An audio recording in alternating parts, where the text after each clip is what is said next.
যেমন এখানে একজন পরীক্ষা দিয়েছে, একটা গার্জেন তারা জানেই না পরীক্ষা হচ্ছে, অথচ তারা পরীক্ষা ফিস দিয়েছে, অথচ তারা আমার গ্রুপগুলোতে আছে, তারা দেখছে পরীক্ষাতে আসেনি। যখন বলা হলো এলো, আমার পরীক্ষা দিয়ে আমার না জানিয়ে চলেও গেল, বেটাও নেই। তাহলে এইরকম ছাত্র যদি গার্জেন থাকে, আমার মনে হয় সেসব গার্জেন গুলো হয় সতর্ক হয়ে যান নিজের। হ্যালো হ্যালো, হয় আপনারা নিজেদের মতো করে সতর্ক হয়ে যান, আর অথবা আপনার ছেলেকে ছাড়িয়ে নিন। কোনো লাভ নেই, শুধু গোলগপ্পে লাভ নেই। আমার 10টা গরু থেকে শূন্য বল ভালো, যদি একটাও যদি ভালো না থাকে, আমার উপকারে না আসে, তাহলে লাভ কি? একটা ছেলে প্র্যাকটিস করছে, বাচ্চা, তার মূলত দিকগুলো দেখতে হবে, সে আগামী দিনে কি ভবিষ্যৎ পাচ্ছে। এবং চুপ কর। এখন SGFI, school federation of India, যারা স্কুলে চাকরি করেন, টিচার আছেন, তারা বুঝতে পারবে। হাই স্কুল থেকে ক্লাস 6 থেকে আপ টু বিশ্ববিদ্যালয় পর্যন্ত যারা কলেজগুলোতে পড়ছে, সেখানেও ক্যারেটে গেমটা এসছে। SGFI, school federation of India. তো যারা স্কুলে পড়ছে, আমি আগামী দিনে একটা লেটার দেবো, লেটার আমার লেখা কমপ্লিট হয়ে গেছে, আমি শুধু প্রিন্ট আউট করে সবাইকে দিয়ে দেবো একটা করে কপি।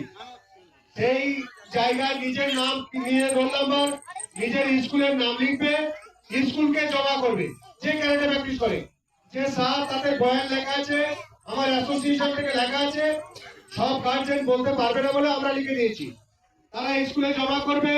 যখন ক্যারেটে খেলা হবে, তাদের মাস্টার, এই মাথায় গাঁটটা মেরে বের করবো, সবুজ বদমাশ করে, তাদের মাস্টার তাদেরকে ফর্ম ফিল আপ করাবে এবং তাদেরকে নিয়ে খেলাতে নিয়ে যাবে। এতে আমাদের কোনো হাত নেই, সম্পূর্ণ বিনামূল্যে। ওই সার্টিফিকেট গুলো যদি সঞ্চয় করে রেখে দেয়, আগামী দিনে যে কোনো চাকরির ক্ষেত্রে অগ্রাধিকার পাওয়া যাবে। এক্সট্রা ক্যারিকুলাম অ্যাক্টিভিটি হিসেবে তাদের গণ্য হবে। বুঝা গেল? মার্শাল আর্ট যারা শিখবে, আমার অনেকগুলো বেনিফিট আছে। অনেক খেলা আছে, আমি কারণ নাম বলবো না, তার এগেনস্ট হয়ে যাবে। অনেক খেলা আছে সে একাই এক, মানে ওইটা তার শেষ, আর কিছু নেই। কিন্তু মার্শাল আর্ট জানলে একাধিক জিনিস। প্রথম কথা হলো, মার্শাল আর্ট জানলে তার শরীর চর্চা হচ্ছে, বডি ফিটনেস হচ্ছে। যে ব্যায়ামগুলো মার্শাল আর্ট করায়, পৃথিবীতে কোনো ব্যায়াম নেই এর মতো ব্যায়াম, যাদের সাইড এফেক্ট হয়, কোনো ধরনের পার্শ্ব প্রতিক্রিয়া হয় না। এই ব্যায়ামগুলো শরীর স্বাস্থ্য বজায় রাখে, প্রচন্ড ধৈর্য শক্তি রাখে, প্রচন্ড স্পিড পাওয়ার এগুলো থাকে, ধৈর্য থাকে। এরপরে সেই খেলাগুলো খেলে সে পুরস্কৃত হয়, সার্টিফিকেট পায়, অগ্রাধিকার পায়। যত ধরনের ডিফেন্সের চাকরি আছে, ব্যাংকের চাকরি আছে, কারণ ব্যাংকের যে ম্যানেজার হবে কোটি কোটি টাকা সামাল দেয়, তার কাছে যদি হঠাৎ করে একটা ডাকাত আসে, তো প্রাথমিক ভাবে সে কি করবে? দুটো অপশন, হয় তাকে বলতে হবে ভাই চাবি নিয়ে চলে যাও, আর নাহলে তার লড়তে হবে, বা তার এমন কিছু হলো লড়ার প্রয়োজন। তো যখন না জানবে সে কি লড়বে? তার লড়তে হবে, মরে যায় আর যাই হোক, লড়তে তো হবে। ঠিক আছে? মেয়েদের ক্ষেত্রে আরো, তো সেলফ ডিফেন্সের জন্য সেটা কাজে লাগবে তখন। এটাও একটা দিক। এবং চাকরির দিক দিয়ে সব থেকে যেটা বড় কথা, চাকরির দিক দিয়ে তো আমাকে সেই রকম শিখতে হবে, সেইভাবে শিখতে হবে। এই যে বেল্ট পেয়েছে আজকে, এর পদোন্নতি হয়েছে, ওদের পদোন্নতি হয়েছে, তোমাদের সবার মাস্টার বেল্ট দেবে। অ্যান্ড এমার্জেন্সিতে আমি যেমন কলকাতায় গিয়ে ডিউটির ফাঁকে আমি নিয়ে আসতে পেরেছি। অনেক জায়গায় এত পরীক্ষা হচ্ছে, বেল্ট পাওয়া যাচ্ছে না। তোমাদের মাস্টাররা অর্ডার দিয়েছে যেসব জায়গায়, সেসব জায়গায় হয়তো বেল্ট পাওয়া যায়নি, অথবা ঠিক সময় মতো আনতে পারিনি। তোমাদের মাস্টাররা তোমাদের বেল্ট দিয়ে দেবে তোমাদের কাছে। আমি অনেক আগে থেকে অর্ডার দিয়েছিলাম, আমি জানি যে এই কজন পরীক্ষা দিতে পারে, আমি নিজের দায়িত্ব নিয়ে বেল্ট অর্ডার দিয়ে দিয়েছি, জানি আমার বাড়িতে পড়ে থাকবে, টাকা থাকে থাক, তো নিয়েছি, আমি চলে আসছি, এই জন্য আমি আজকে দিতে পারলাম। ঠিক আছে? এটা নয় যে তোমাদের মাস্টার আজকে দিতে পারিনি, ওই কারণে প্রচুর বেল্টের পরীক্ষা হচ্ছে, সারা রাজ্যে বেল্টের পরীক্ষা হচ্ছে, সমস্ত মাস্টারদের বিভিন্ন বিভিন্ন স্টাইলে। তো তোমরা এইভাবে প্র্যাকটিস করবে, তোমাদের মাস্টারের জায়গায় ক্লাসটাকে খুব ভালো করে রাখবে। বডি যদি তৈরি না করতে পারো, তাহলে প্র্যাকটিস করতে পারবে না। আগামী দিনে তোমার খেলতে হবে, আর খেলার জন্য এক্সট্রা প্র্যাকটিস করো রোজ। পড়াশোনা যেমন করবে, এক্সট্রা 1 ঘন্টা প্র্যাকটিস বাড়িয়ে দাও। পড়ার সময় কেটে নয়, তোমার খেলার সময়কে কমাও, কমিয়ে প্র্যাকটিস করো। করলে দেখবে তুমি একটু ভালো খেলোয়াড় হচ্ছে, ভালো পড়াও ভালো করতে পারছো, চাকরি ডেলিভারি দিতে সুবিধা হবে। তো আমার কয়েকটা গার্জেন আছে যারা এইভাবে করেছে, সে পরীক্ষা দিয়েছে চলে গেছে, বেল্ট বানায়নি। তাহলে তারা কেমন ধরনের সজাগ? সজাগ নয়। বাচ্চারা দুষ্টুমি করবে, আমি হাত বকবো, এটা বকছি। অনেক গার্জেন আছে মনে খারাপ করে, মনে খারাপ করবেন না, আমি ওদের বকছি এইখানের জন্য। কিছুক্ষণ পরে দেখবেন আমি ভালোবাসি ওদের বেশি। এটা মনে খারাপ করবে না, আমি এখানে বকছি ওদেরকে রেস্ট্রিকশনে রাখার জন্য। আপনি দেখবেন তফাৎ, একটা ছেলে বাংলা মিডিয়ামে পড়ছে, একটা ছেলে ইংরেজি মিডিয়ামে পড়ছে, দুজনের পড়াশোনা ছেড়ে দিন, যার যেটা হবে সেটা আলাদা কথা। দুজনের হাতের লেখা তফাৎ আছে, দুজনের চলাফেরার তফাৎ আছে। আপনি যদি প্রমাণ করেন, এগুলি প্রমাণ করি না। ডিসিপ্লিনও জানে, কোনটা ডাস্টবিনও জানে, কোনটা গুড মর্নিং গুড ইভিনিং বলতে হবে জানে, যেটা প্রাইমারি স্কুলে অন্য সরকারি স্কুলগুলো পারে না। কারণ স্কুলের মাস্টার গুলো সেখানে সেইভাবে রেস্ট্রিকশনে রাখেন, গার্জেনরা আলাদা। যখন প্রাইভেটে পড়ছে তার জায়গাটা আলাদা। তো আমরা চাচ্ছি ওরকম স্ট্যান্ডার্ড করতে। আপনারা যদি রাগ করেন তাহলে আমরা স্ট্যান্ডার্ড করতে হবে না, এরকম হাঁটবি না।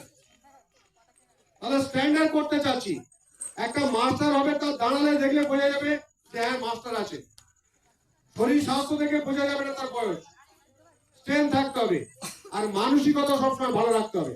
মানসিকতা ভালো রাখতে গেলে এই বাঁ দিকের এই জায়গাটা ভালো চাই, নিজেকে তৈরি করতে হবে। বাঁ দিকের এই জায়গাটা কোনোদিন কাউকে ফাঁকি দেবো না, কোনোদিন কাউকে কটু কথা বলবো না, এগুলো বিবেচনা করবো। আর কারোর পিছনে কথা বলবো না।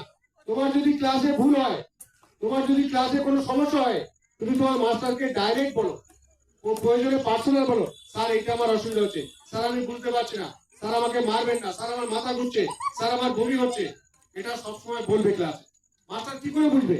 একটা মেয়ে ছেলে ক্লাসে এসছে, এই মেয়েটা, ওই বড় মেয়ে, ছুটি কই, এই মেয়েটা, আমার মেয়েটা কই, আরিয়া চলে গেছে, চলে গেছে। ও আর আমার ঘোরামির ঘর ভাঙা, দেখছো, আমার মেয়েটা চলে গেছে না বলে ওর মা নিয়ে চলে গেছে। আমি এতক্ষণ ডায়লগ মারলাম, সব বেকার হয়ে গেছে। তাহলে এটা আছে এই মেয়েগুলো, এদের বিভিন্ন শারীরিক সমস্যা হতে পারে ক্লাসে এসে, অ্যান ইমার্জেন্সি, সেগুলো তো মাস্টারকে শেয়ার করবে। আমি যখন প্র্যাকটিস করেছি, আমি অ্যাজ এ তোমার teacher, guardian, father, mother, brother, sister or friend, এটা সবসময় ভাববে তুমি। তোমার কলিগ ভাবে কাছাকাছি, যখন তোমার কিছু জিনিস শেয়ার করার হবে, তুমি যেভাবে শেয়ার করতে চাইবে।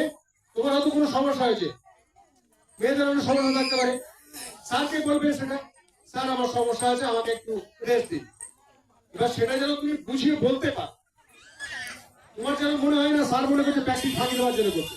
তোমাকে বুঝিয়ে বলার মধ্যে একটু বুঝিয়ে বলবে, স্যার আমার অন্য সমস্যা আছে, পার্সোনাল সমস্যা আছে, আমি একটু বসতে চাচ্ছি, বা আমি একটু ক্লাস ছেড়ে চলে যাবো। তাহলে মাস্টার বুঝিয়ে যাবে, তোমাকে ছাড়বে। ঠিক আছে, এগুলোকে তোমাদের বোঝা শেয়ার করার দরকার আছে। কারণ বমি বমি ভাব হচ্ছে, কারোর প্র্যাকটিস করে এসো প্রচন্ড অসুবিধা হয়েছে, তাদের অসুবিধা হচ্ছে বলবে, কারণ কিছু লেগে গেছে, কিছু হচ্ছে। সবসময় ক্লাসে এভাবে করবে, ক্লাস ভালোভাবে করবে। নেক্সট দিনে খেলা আছে। আর আমার যত ছাত্ররা আছে আগামী, আমি এখানে একটা পূজা করা হচ্ছে, নেপালে খেলতে যাবে যে সমস্ত ছেলেমেয়েরা নেপালে খেলতে যাবে, হাত তোলো, উঠে দাঁড়াও, উঠে দাঁড়াও। আরে যে ছেলেগুলো যাবে অলরেডি, উঠে দাঁড়াও, আশাগুলো উঠে দাঁড়াও। রাশিদ সারিও শেখ হাতল, ধ্রুবজ্যোতি ধারা, আশরাফুল, ঋদ্ধিমান হালদার, অভিমুক্ত দাঁড়াও,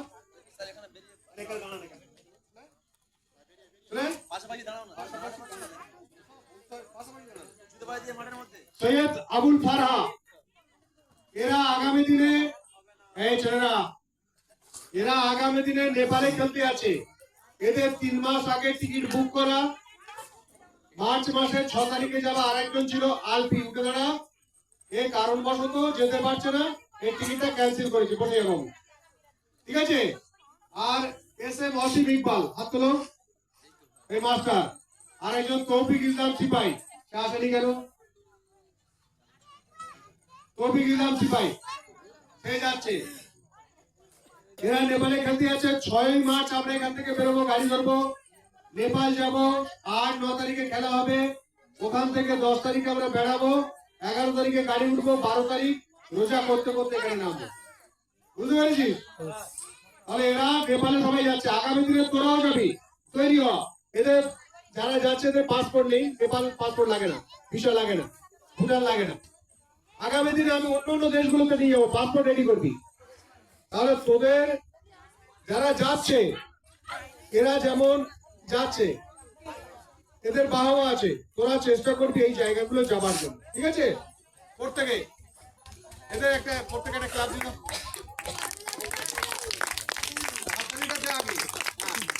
সবাই যাওয়ার জন্য উৎসাহ করতো না, ঠিক আছে? সবাই যাবে প্রত্যেকে।